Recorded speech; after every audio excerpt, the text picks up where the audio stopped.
أَمَّنْ يُجِيبُ الْمُضْطَرَّ إِذَا دَعَاهُ وَيَكْشِفُ السُّوءَ وَيَجْعَلُكُمْ خُلَفَاءَ الْأَرْضِ أَإِلَٰهٌ مَّعَ اللَّهِ قَلِيلًا مَا تَذَكَّرُونَ.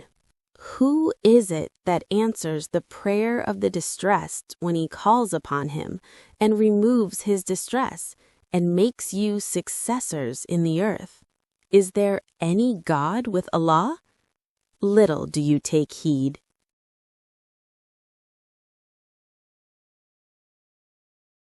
أَمَّنْ يُجِيبُ الْمُضْطَرَّ إِذَا دَعَاهُ وَيَكْشِفُ السُّوءَ وَيَجْعَلُكُمْ خُلَفَاءَ الْأَرْضِ أَإِلَٰهٌ مَّعَ اللَّهِ قَلِيلًا مَا تَذَكَّرُونَ. Who is it that answers the prayer of the distressed when he calls upon him, and removes his distress, and makes you successors in the earth?